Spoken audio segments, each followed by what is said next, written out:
Saudi আরবে অবস্থিত তায়েফ নগরী, যার দূরত্ব পবিত্র মক্কা থেকে প্রায় ১২০ কিলোমিটার।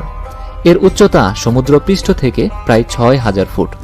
পুরো শহরটি গড়ে উঠেছে পাহাড়ের ওপর। মক্কা থেকে প্রায় ১.৫ ঘন্টা সময় লাগে তায়েফ যেতে। মক্কায় যখন তাপমাত্রা ৪০ থেকে ৪২, তখন তায়েফে তাপমাত্রা মাত্র ২৫ থেকে ২৬ ডিগ্রি সেলসিয়াস, আর এখন তাপমাত্রা ২৪ ডিগ্রি। ঐতিহাসিক তায়েফ শহরের দর্শনীয় স্থানগুলো নিয়ে আমাদের এই আয়োজন। ইতিহাসের পাতায় তায়েফ নানা কারণে আলোচিত। এই তায়েফের বনি সাকিফ গোত্রে নবী করিম সাল্লাল্লাহু আলাইহি সাল্লাম দুধমাতা হযরত হালিমা সাদিয়ার ঘরে লালিত পালিত হয়েছেন। আবার নবুয়ত প্রাপ্তির পর হযরত রাসূলুল্লাহ সাল্লাল্লাহু আলাইহি সাল্লাম মক্কা থেকে তায়েফ গিয়েছিলেন ইসলাম প্রচারের উদ্দেশ্যে। কিন্তু তায়েফবাসী ইসলাম গ্রহণের পরিবর্তে নবীকে অত্যাচার এবং নিগ্রহ করেছেন। ইসলাম প্রচার করতে গিয়ে রাসূলুল্লাহ সাল্লাল্লাহু আলাইহি সাল্লাম তায়েফে প্রায় ১০ দিন অবস্থান করেছিলেন। তারপর ফিরে গেছেন তায়েফবাসীর নানা নির্যাতন সহ্য করে। এরপরও মুহাম্মদ সাল্লাল্লাহু আলাইহি সাল্লাম তায়েফবাসীর জন্য দোয়া করে গেছেন। রবিশস্য ও নানা ফল ফলাদির জন্য তায়েফ বিখ্যাত। তায়েফে উৎপন্ন আঙ্গুর, কমলা, আনার ইত্যাদি অতি দামি ফল ফলাদি মিষ্টি ও পুষ্টিতে ভরপুর। বিশেষ করে তায়েফের আঙ্গুর খুবই বিখ্যাত।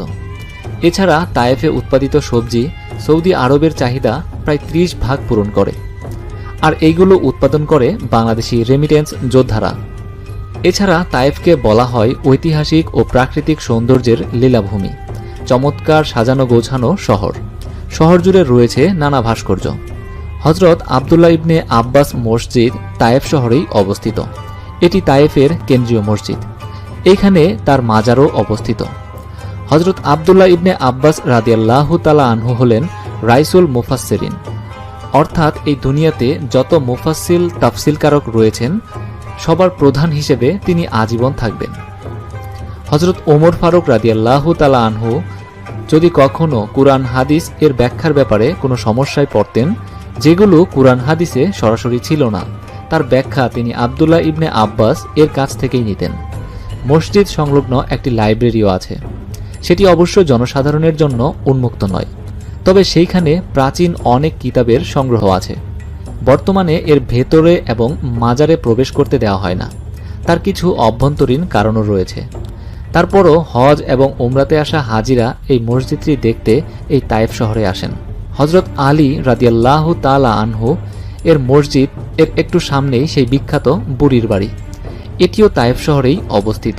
আর বুড়ির বাড়ির পাশেই ছিল একটা বড়ই গাছ, সাথে ছিল একটা মসজিদ যেখানে মুহাম্মদ সাল্লাল্লাহু আলাইহি সাল্লাম নামাজ পড়তেন, আর দুষ্ট বুড়ি রাস্তায় কাঁটা দিয়ে রাখতেন। সেই বুড়ির বাড়িটি এখন সাদা মাটাই রয়ে গেছে।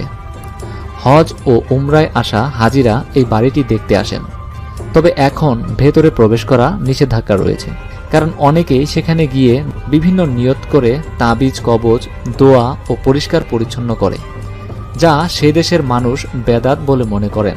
ঐতিহাসিক হলেও এখানে নেই কোনো সাইনবোর্ড, নেই কোনো বিশেষ নিরাপত্তা ব্যবস্থাও।